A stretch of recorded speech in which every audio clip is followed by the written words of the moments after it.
Welcome to Éxito in Minutes. I'm here with Alex Espinosa, my co-host, and I'm Troy Blanchard. Thanks for joining us today. We're super excited. Éxito in Minutes is all focused about how in minutes we can learn the best practices, valuable tips to help you achieve your full potential. We're inviting experts to come in and they're going to share inspirational stories. Our main purpose is when you're concluding listening to these podcasts that you will be a better person and take some of those best practices, learn not just from us, but from our guests.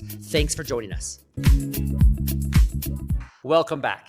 Hey, Troy, what is our topic today? I love this topic today. It's something I've really been contemplating for a while now. And it is, how do you find peace in your life? Wow, that is a great one. I really love. You know what? I'm pretty sure that our audience are enjoying as much as we do. But I think that we enjoy it a little bit more. Yeah, we have a little bit more, possibly. Yeah, possibly. I hope so. So what does mental peace mean to you, and why is it important in today's fast-paced world? I think, first of all, everybody has to define what mental peace means to them. In my specific area is less stress, less chaos, less overthinking, and more proactive, intentional living. And that's what comes when I achieve peace in my mind. And so we're going to give you some advice today from some of the things that we've learned through study and application. We don't have all the answers or solutions, but we certainly have some, and we hope that you'll be able to find some in these few minutes that we spend time with you. But that's how I would define peace. Oh, that's great. So now thinking about that, what are your best practices or the best techniques you use to handle stress and make your life more peaceful? Okay, I think there's two that we can focus in on, and I think it's important. First of all, I have several techniques, but I would say first is identifying what causes you stress in your life or what's not bringing you peace. I feel like people don't achieve peace because they allow stress in their life, and they don't live. I, at times, have not lived with intention to remove what was causing me stress. But some things you can remove and some things you can't. So let me give you an example. I have a boss that's always a jerk. Let's say. I don't have one, but if I had a boss right now that was always a jerk, I have had one in the past, then you have to decide how you're going to react to that. You can create negative energy and complain all the time about that person, or you can do what my wife calls radical acceptance, where you're like, that person, I can't change that person. He's going or she is going to treat me like that, and I can control how I'm going to react to that person. So that's coming to finding peace. That's one of the areas, is seeing, can I remove stress or can I not remove stress? So it's basically decluttering your lives and putting them in two categories. I like to do positive energy, negative energy, drama in one category. And I like to do in the other category, what creates stress or removes peace from my life. And I think there's a third category, is anytime you are living your life in contrary to your core values or your beliefs, you're going to create friction, and that's going to remove peace from your life. If I'm a person that is very spiritual and I'm living a life that is not spiritual, then it's going to create that conflict and I'm going to have a lack of peace. But it's not just spiritually related. It also is, if I'm a person that's very progressive and developing and I'm stuck in a job that I'm not learning and growing, I'm not going to have peace. But let me turn the question to you. Like, what is a tool you use in your life to either have peace or to remove stress or chaos? I'm going to tell you as a story, because as you were talking, I just remember something that I did with my little daughter. And we were trying to make the bed. And she was so stressed because it's like, Dad, I can't do it the way you do it. It's like, you do it perfectly, and I always have these wrinkles, yeah. But your side is always flat. And I'm so stressed and I want to cry. And she started to scale in her emotions. So I was like, okay, let's stop right now. So where do you feel that emotion? Try to feel, show me in your body, where do you feel that? And she was like, I can feel it here. Okay, let's put a color on it. I was like, what color is that energy? And she was like, I don't know that. I think it's red. Okay, now take that color, take the place where that emotion is, and throw it away. And she was like, can I do that? Yes, you can do that. So she was like, okay, here's the emotion. And she was like, phew, how do you feel right now? And she was like, I feel different. And I was like, that's one way where how you can manage. identifying it, leading into it, and then getting rid of it. Because you can identify now that you see, because there are most of the times that you can see. Well, I see the stress as a ghost. While you're working or where your family and you're on a stressful situation, that emotion will just show up like a ghost. It's like is here, and the only thing that I can think now is about this problem and this thing, and that emotion is there. So, what color are you? In my case, is most of the time is black. So it's like, okay, thank you for being here. Get out. Yeah, I like that. So Alex is advocating here that we identify, correlate it to a color, and then literally almost as, even though you're not doing it, a physical action to get rid of it, like throwing it out. I like that. I like that a lot. What's another tool that you might use when you're trying to, a stressful situation at work or a problem? What is a tool that you use to help restore peace back in your life? Well, when I do it in my personal life, I always go and talk to the person that I trust the most, which is my wife. So every time it's like, hey, honey, I feel so stressful about this. So she always starts like, what? Tell me more about it. So she starts go digging to help me understand where the root cause is about my stress. So she's always great at asking questions. It's like, why, what happened?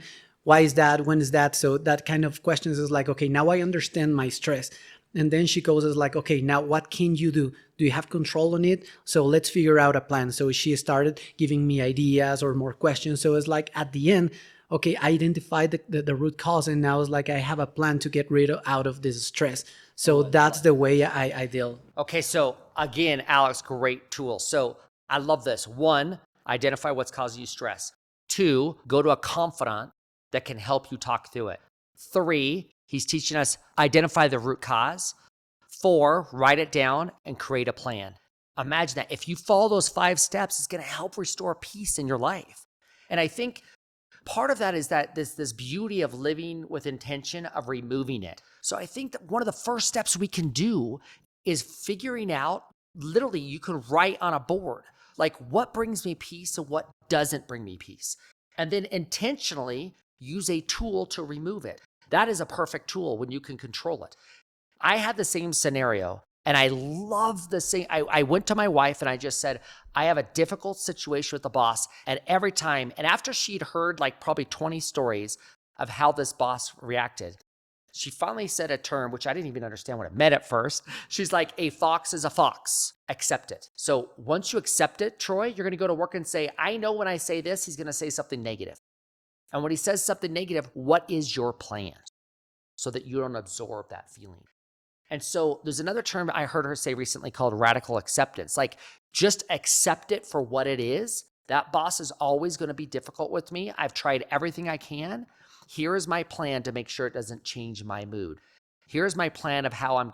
Now, naturally, if I were to say you have a difficult boss, I would give you coaching tips of how to work with that person. But I'm assuming you've already gone through these coaching tips and nothing seems to be working. So I would say, in that situation, there are people that are in our lives that we can't remove. Maybe a bitter neighbor, the person who always plays music. If you're in an apartment building upstairs, super loud, you can't control it even if you've asked them and asked them. So that's when you can't control something that causes you stress and takes away your peace. Then create a plan of how you're going to react to it emotionally and verbally. And also, don't bask in the drama of talking about it. There are some people that might have a neighbor that always plays music upstairs, and that person tells you about it every time you see him. And there's other people that have the same scenario and you don't even know because they're just like, I've accepted it, I'm forgetting it, I'm not going to lean into that. So I got a question for you. So part of peace, right? I think we're going to go categorically. Let's just talk about things that you can control now. And part of peace, I think, has to do with negative and positive energy. What have you found as a best practice through your studying, through talking to people, listening to podcasts, of how to manage positive and negative energy? Identifying the root cause, I think, is the first step, because sometimes we think that it doesn't have an impact, the negative energy, but it does. Let's say that you're talking with someone who is really negative about everything and is complaining all the time. And it's like, I hate the climate, I hate politics, I hate my job, I hate my life, and why is it raining? Or why is it sunny today? It's like complaining about everything. And when you think about it, the negative energy will draw your good energy. And at the end of that kind of conversation, you can tell that you can feel so tired and so bummed, and it's like, what happened with me? It's so bad. And it's so different when you talk with someone who has this positive energy and you can identify those people around you, because that will help you to, first of all, identify the root who gives you negative energy and who gives you positive energy. Now, when you identify it, try to surround yourself. So create a list of those people that are close to you, those that brings you negative energy, those that gives you positive energy, and be surrounded by those who brings you the positive things to your life. So one thing that you taught me like many months ago is there's this book, Managing Up, which I'll recommend you to read. It's a great way to learn how to deal with the people who is around you. So if you have this kind of boss that which is very, I don't know, challenging, you'll find a way to deal with that. So that applies to everything we do, but you need to identify the source of good energy, of positive energy, because it will impact your life like all the time. It is really, really important. So I love this. I love this tool, this aspect. I love it. I think we find it as a reoccurring theme in a lot of what we discuss. It's always about writing things down. If you can, like Alex is advocating, list it out and then put how much time you spend towards it. There's also an aspect of negative energy that I want to bring up. So there's two things. One is not everybody can be positive all the time. I'm not saying that. And also, we need to be the friend, the family member, and the loved one where people can come and complain to us. And we want to help them. So when there's constructive helping somebody, it's important to have those conversations. It might drain you, but you have to have a balance in your life. It's like a full battery at 100%. You might be helping somebody, it might bring you down to 70%, but you help them go from 10% to 80%. So we definitely want to help. I'm not advocating that we don't help others, but make sure that it's a healthy balance. If you're always helping others and you're not spending time for yourself and creating space for yourself to recharge, whether that's meditation, intentional living, surrounding yourself with positive people, make sure that you, with intention, go find solutions to have more positive energy. I want to add one aspect I was just about to say is drama. I feel like drama is a worldwide issue. And drama I would define as a repeating of negative with no constructive outcome. Meaning, I can't believe this happened to me. This is what went wrong with me. This is why it went wrong. And you just keep basking in it. You keep repeating it. Have you ever talked to somebody that's had a bad business deal?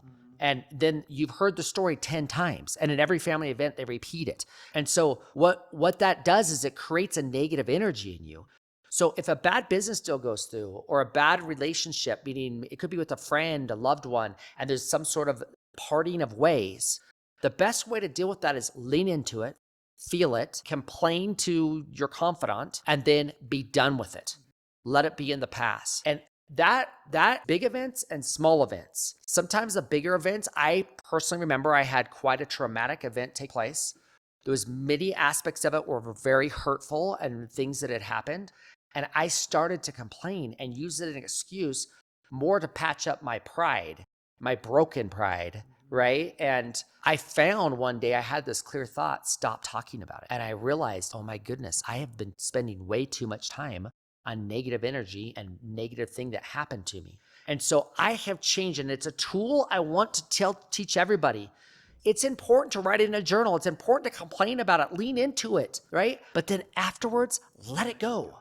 Let it go in the past and move on, and that'll bring you so much peace. Sometimes people want to spend 20 minutes of the day, or some people spend 2 hours of the day about complaining about other people. Stop. That's one of the things that are contributing to you not having peace in your life. I'm afraid we're going to run out of time, and I think that you have a couple things on your list, and I have a couple things I want to make sure that we touch on. In your personal life, Alex, what brings you peace?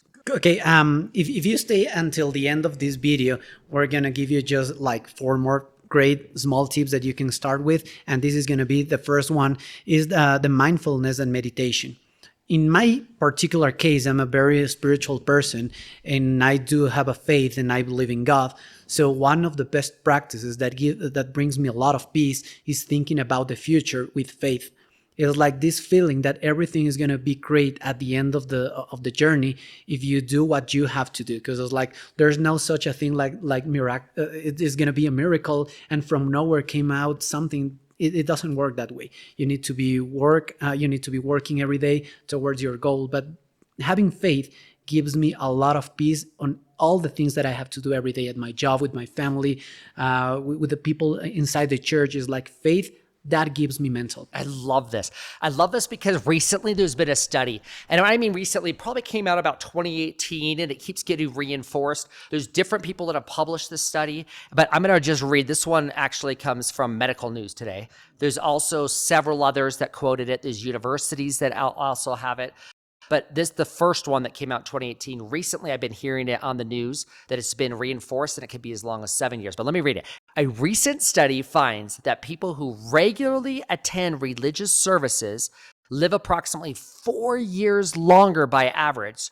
Researchers built the study from previous data suggesting that social interaction, volunteer work, healthy habits can lead to a longer life. And since then, the most recent that I've heard on a recent podcast was up to 7 years. So I love that aspect. I know me personally too. We are both believe in God. We are both followers of Jesus Christ. And we find a ton of peace in that. And I hope you do too. Whatever your beliefs are, we invite you to lean into them and to create space to meditate and connect to the divine. And that, I think, will help you as you are on your journey. I personally find prayer. I find that when I'm praying and opening up my mind, and the prayer is very similar to meditation. You can combine the two, prayer and meditation, listening to answers and looking for peaceful solutions. Comes logical and divine answers into your head. And one of those is, for me, is to not sweat the small stuff. Starve the problems, focus on opportunities and growth. Focus on your personal development, your spiritual development, your physical development, and also focus in on how you can contribute positive energy to everybody within the sphere of your influence. Imagine if everybody lived that way, right? And that'll bring you great peace. We're getting the signals behind the cameras that we're out of time, but I got to ask you, what are the other ones? You mentioned one of four. Well, I'm going to mention just quickly the second. Or two of four. Is you already mentioned that is the power of gratitude. Instead of complaining about the bad things that are going through your life, you can focus on the positive things, and it will give you a different sense of view about the gratitude, about all the things that you're receiving from your efforts. In my case, from God. For you, might be the universe or whatever you believe in. The third one is that there's the impact of nutrition, trying to find a way to eat what you have to eat, because there's food that will give you mental peace, and there's other than not. Let's say give a small kid a big amount of sugar or caffeine or something. There's a high and then there's a big low, and that is kind of a depressing drop. Yeah. I love that. And the last one, I think I said 4 or 5? Well, you said 4, but you know what's funny is I said it 1 at the beginning, so you've already actually said 4. Yeah. Right. First is meditation. Second was beliefs. Right. So they're beliefs. Third is power of gratitude. Power of gratitude. Important impact of nutrition. Nutrition. There we go. There's the 4. And just one more, just like the last tip, the importance of sleep. Yes. Oh my gosh. Google sleep and the impact it has on your positivity. You can also Google drama. It's crazy. Drama gives you stress. Stress raises your blood pressure. Raising of your blood pressure in micros is okay, but in a macro sense, if it's frequently, you have a decreasing lifespan. There's a study about it, I think. Yes, there's an absolute study, and you can go Google it. I would tell you all about it. We actually have it written down here, but we're out of time. But I do want to say that I hope that you strive to find peace in your life. And I know that Alex and I are unified, and we believe that peace can come through God and following our Savior, Jesus Christ. I also believe that those that have other beliefs can do it through meditation and their beliefs. Like you said, through the universe, whatever you personally believe in. But we just advocate to use some of these tools today to reduce stress from your life, to categorically write down who gives you positive and negative energy. If it's a family member that gives you negative energy and you talk to them an hour a day, reduce it to 5 minutes a day. There's ways that you can create peace in your life. And we hope this podcast will motivate you to search how to create more peace in your life. And if you have any questions or comments, please throw it down below in the comments. Thank you for joining us today. Bye. Bye.